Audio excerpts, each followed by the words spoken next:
Assalamualaikum warahmatullahi wabarakatuh. Selamat pagi Bapak. Perkenalkan, nama saya Muhammad Rifki Aditama dari kelas ASP14 nomor absen 20.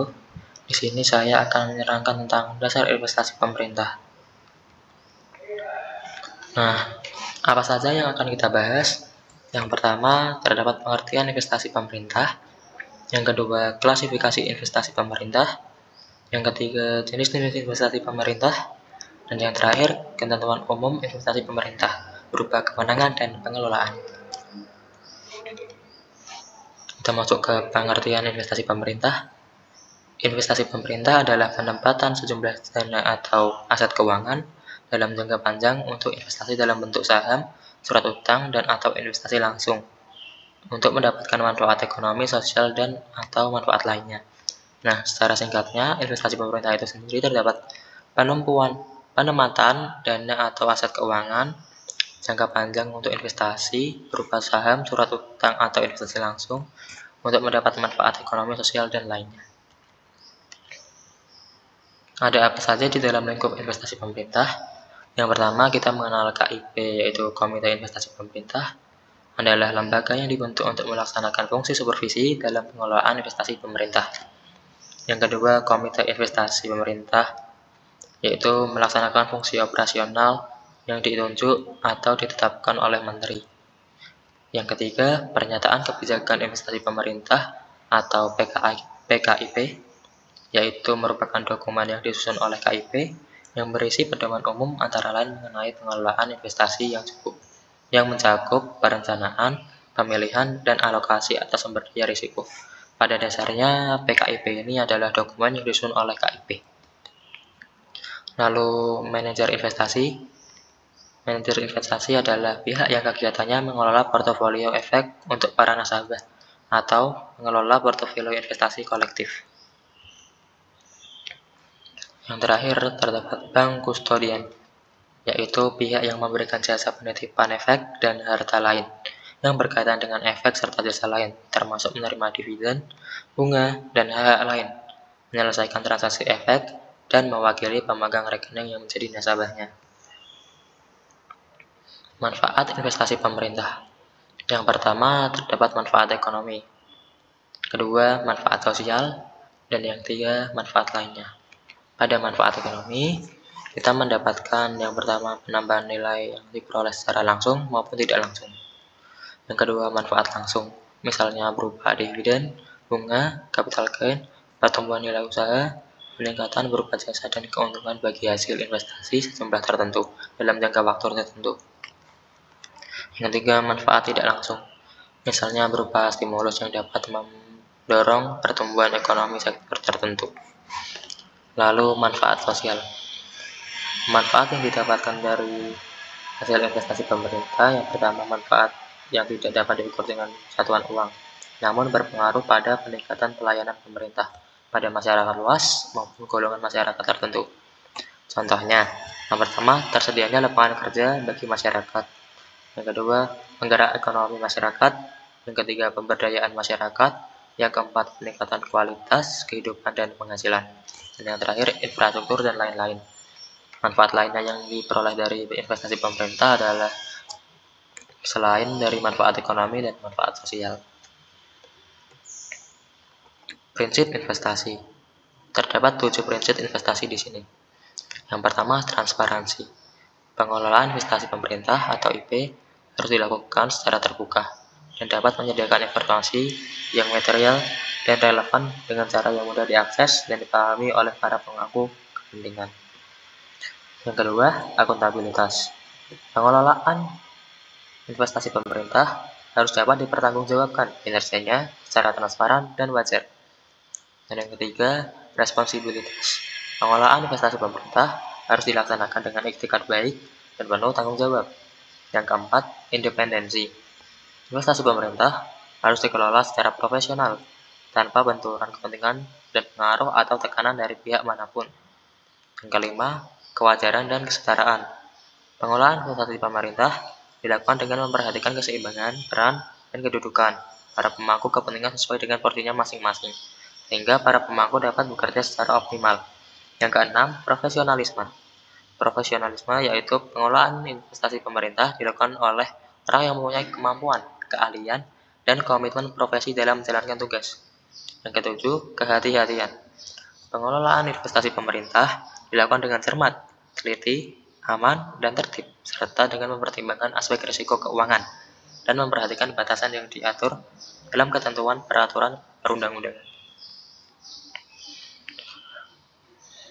Klasifikasi investasi pemerintah. Investasi pemerintah dibagi menjadi dua, yaitu jangka pendek yang berupa aset lancar dan yang kedua jangka panjang yang berupa aset non-lancar. Sumber investasi pemerintah berasal dari yang pertama, APBN, yang kedua, imbal hasil, yang ketiga, pendapatan dari layanan atau usaha, yang keempat, hibah dan atau yang kelima, sumber lain yang sah. Nah, hasil investasi pemerintah yang berasal dari sumber investasi sebagaimana dimaksud pada angka 1 dapat digunakan sebagai penambah pokok atau modal investasi. Bentuk investasi pemerintah. Yang pertama, saham. Saham yang tercatat atau diperdagangkan di bursa efek. Lalu, saham yang tidak tercatat atau tidak diperdagangkan di bursa efek sesuai dengan ketentuan peraturan perundang-undangan. Yang kedua, surat utang. Surat utang atau suku yang diterbitkan oleh yang pertama, pemerintah dan pemerintah daerah. Yang kedua, korporasi dan atau BHL. Yang ketiga, pemerintah negara lain. Dan yang keempat, korporasi dan atau badan hukum asing. Lalu yang ketiga, terdapat investasi langsung, berupa pemberian pinjaman, kerjasama investasi, dan atau bentuk investasi lainnya. Investasi langsung yang dilakukan adalah investasi langsung non-permanen.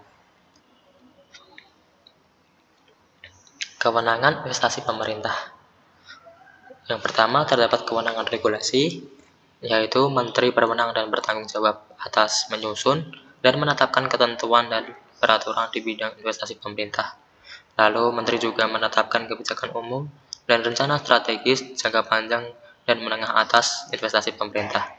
Dan yang terakhir, Menteri juga menetapkan PKIP, Pernyataan Kebijakan Investasi Pemerintah. Lalu yang kedua, terdapat kewenangan supervisi. Menteri selaku bendahara umum negara membentuk KIP. Lalu Menteri juga membentuk KIP yang memiliki tugas dan wewenang. Yang pertama, menyusun kebijakan umum dan rencana strategis jangka panjang dan menengah atas investasi pemerintah. Yang kedua, menyusun PKIP. Yang ketiga, melakukan konsolidasi atas seluruh rencana investasi pemerintah yang dibuat oleh OIP. Yang keempat, menyetujui rencana kebutuhan dana investasi pemerintah yang bersumber dari APBN. Dan yang kelima, memberikan nasihat kepada OIP atas pengelolaan investasi pemerintah. Yang keenam, memberikan rekomendasi kepada Menteri selaku bendahara umum negara dan OIP atas pengelolaan investasi pemerintah. Yang ketujuh, menyetujui usulan OIP untuk melakukan divestasi sebelum masa waktu yang telah ditentukan. Yang kedelapan, melakukan pengawasan dan evaluasi atas pengelolaan investasi pemerintah yang dilakukan oleh OIP. Yang kesembilan, menerima laporan pelaksanaan investasi pemerintah dan laporan keuangan dari OIP.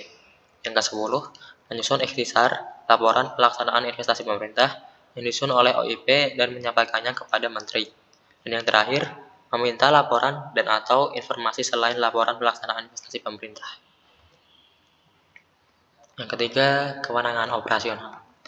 Menteri selaku bendahara umum negara menetapkan BLU, pengelola dana, atau BLU lain, atau BUMN, atau BHL sebagai OIP.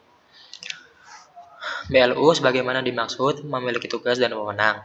Yang pertama, menyusun rencana jangka panjang, menengah, dan tahunan atas investasi pemerintah yang menjadi bidang tugasnya. Yang kedua, mengusulkan rencana kebutuhan dana investasi pemerintah yang berasal dari APBN kepada KIP. Yang ketiga, melakukan perjanjian dalam rangka pengelolaan investasi pemerintah. Yang keempat, menempatkan dana dan atau aset keuangan untuk pelaksanaan investasi pemerintah. Yang kelima, melakukan tata kelola yang baik dan pengendalian risiko atas pengelolaan investasi pemerintah. Yang keenam, melakukan tindakan yang diperlukan dalam hal terjadi sengketa atau perselisihan dalam pelaksanaan investasi pemerintah.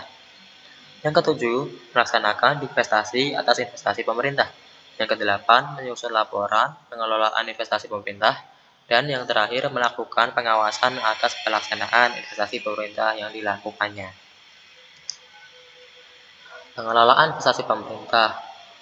Yang pertama, dilakukan perencanaan. Yang kedua, pelaksanaan. Yang ketiga, pelaporan. Yang keempat, pengawasan. Yang kelima, pertanggungjawaban. Perencanaan pengelolaan investasi pemerintah. Yang pertama, perencanaan investasi pemerintah dilakukan oleh KIP. KIP menyusun kebijakan umum dan rencana strategis jangka panjang dan menengah atas investasi pemerintah dan disampaikan kepada Menteri untuk ditetapkan.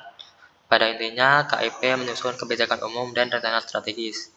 Yang kedua, perencanaan investasi pemerintah oleh BLU. BLU menyusun rencana jangka panjang dan menengah atas investasi pemerintah berdasarkan kebijakan umum dan rencana strategis yang telah ditetapkan oleh Menteri. Kedua, berdasarkan rencana investasi pemerintah sebagaimana dimaksud BLU, menyusun rencana investasi tahunan. Yang ketiga, penyusunan rencana investasi pemerintah memperhatikan kebutuhan pelaksanaan tugas dan fungsi BLU, dan kemampuan BLU untuk mengelola dana. Yang terakhir, rencana investasi tahunan disampaikan kepada KIP setelah mendapat persetujuan unit.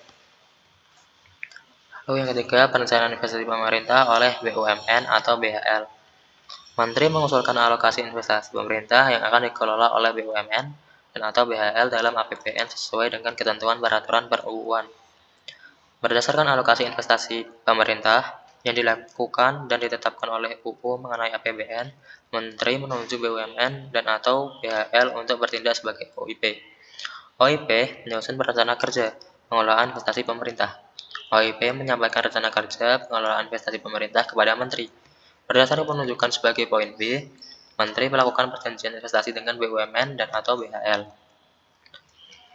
Pelaksanaan pengelolaan investasi pemerintah. Investasi pemerintah dalam bentuk saham dan surat utang sebagaimana dilaksanakan oleh OIP paling sedikit dengan mempertimbangkan yang pertama tujuan investasi, yang kedua tingkat risiko dan imbal hasil investasi, yang ketiga alokasi aset atau kebijakan portofolio investasi. Pelaksanaan investasi pemerintah dalam bentuk saham dan surat utang oleh OIP harus dilaksanakan oleh tenaga ahli atau profesional yang telah memiliki sertifikasi keahlian di bidang pasar modal dan atau di bidang investasi dan keuangan. Dalam proses pengambilan keputusan pelaksanaan investasi pemerintah dalam bentuk saham dan surat utang, OIP harus melakukan yang pertama, analisis terhadap risiko, dan yang kedua, dokumentasi pengambilan keputusan yang dituangkan dalam kertas kerja analisis yang memadai. Lalu, OIP dapat melakukan analis daya pengelolaan investasinya kepada manajer investasi dan dituangkan dalam perjanjian. Investasi langsung. Pelaksanaan investasi langsung paling sedikit dengan mempertimbangkan yang pertama, tujuan investasi, yang kedua, tingkat risiko dan imbal hasil investasi, dan yang ketiga, kebijakan portofolio investasi. Pelaksanaan investasi langsung didasarkan pada analisis biaya manfaat dan atau metode lain yang relevan. Investasi langsung berupa pemberian pinjaman dapat digunakan untuk yang pertama pembangunan di bidang infrastruktur dan bidang lainnya, yang kedua fasilitas pembiayaan atau pendanaan. Pemberian pinjaman digunakan untuk menunjang pelaksanaan program pemerintah. Pemberian pinjaman dapat dilakukan oleh OIP kepada BLU, badan usaha, dan atau pemerintah daerah berdasarkan perjanjian. Ketentuan lebih lanjut mengenai pemberian pinjaman dalam investasi langsung diatur dalam PMK. Divestasi. OIP melakukan divestasi sesuai dengan masa jatuh tempo atau waktu yang telah ditentukan. Dalam keadaan tertentu, OIP dapat melakukan divestasi sebelum masa waktu yang telah ditentukan. Keadaan tertentu sebagaimana dimaksud berupa yang pertama tujuan investasi pemerintah, yang kedua terjadi peningkatan risiko investasi, dan yang ketiga keadaan lain yang disetujui oleh KIP. Ketentuan lebih lanjut mengenai divestasi diatur dalam Peraturan Menteri. Laporan pengelolaan investasi pemerintah. OIP menyusun laporan pelaksanaan investasi pemerintah. Laporan pelaksanaan investasi pemerintah paling sedikit memuat yang pertama kinerja portofolio, yang kedua pendapatan investasi, yang ketiga pengelolaan investasi. Laporan pelaksanaan investasi pemerintah disampaikan kepada KIP. Selain laporan pelaksanaan investasi pemerintah, OIP menyampaikan laporan keuangan kepada KIP. KIP menyusun ikhtisar laporan pelaksanaan investasi pemerintah dan menyampaikan kepada Menteri. Ketentuan lebih lanjut mengenai tata cara pelaporan pelaksanaan investasi pemerintah dan tata cara pelaporan keuangan diatur dalam Peraturan Menteri.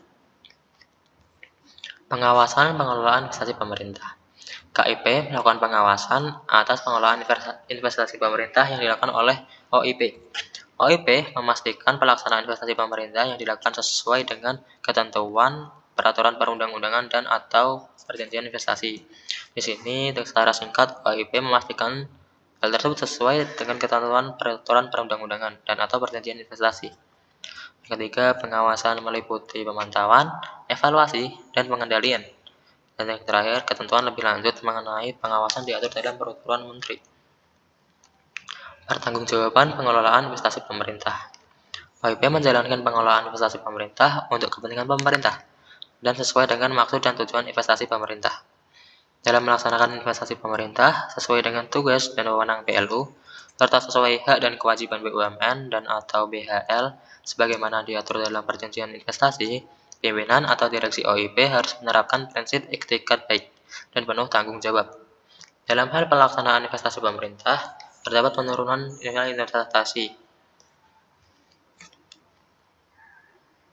dan atau kerugian negara apabila dapat membuktikan. Yang pertama, kerugian tersebut bukan karena kesalahan atau kelalaian. Yang kedua, telah melakukan pengelolaan dan pengawasan. Yang ketiga, tidak mempunyai benturan kepentingan baik langsung maupun tidak langsung atas tindakan pengelolaan investasi pemerintah. Dan yang terakhir, telah mengambil tindakan untuk mencegah timbul atau berlanjutnya penurunan nilai investasi pemerintah tersebut sesuai praktik bisnis yang sehat. Dalam hal terjadi kerugian akibat penurunan nilai investasi atas pelaksanaan investasi pemerintah yang dilakukan oleh OIP, KIP dibebaskan dari tanggung jawab dalam hal yang pertama telah melakukan fungsi supervisi, yang kedua tidak mempunyai kepentingan pribadi baik langsung maupun tidak langsung atas tindakan pengelolaan investasi pemerintah oleh OIP, yang ketiga telah memberikan nasihat kepada OIP untuk mencegah timbul atau berlanjutnya kerugian tersebut. Manajemen risiko dan pengendalian internal. OIP harus menerapkan manajemen risiko dan pengendalian internal atas pengelolaan investasi pemerintahan secara efektif dan efisien. Penerapan manajemen risiko paling sedikit meliputi yang pertama, identifikasi, penilaian atau penafsiran, dan pengendalian risiko. Yang kedua, sistem pelaporan yang bisa memonitor dan mengelola risiko yang relevan. Dan yang terakhir, toleransi risiko dan strategi investasi. Pengendalian internal paling sedikit dilakukan terhadap yang pertama, lingkungan pengendalian, yang kedua, penilaian risiko, yang ketiga, kegiatan pengendalian, dan terakhir, informasi dan komunikasi. Ketentuan lebih lanjut mengenai manajemen risiko dan pengendalian internal diatur dengan peraturan menteri atau sesuai dengan ketentuan peraturan perundang-undangan. Sekian dari saya, apabila banyak kurangnya mohon maaf. Wabillahi taufiq wal hidayah. Assalamualaikum warahmatullahi wabarakatuh. Selamat pagi, Pak.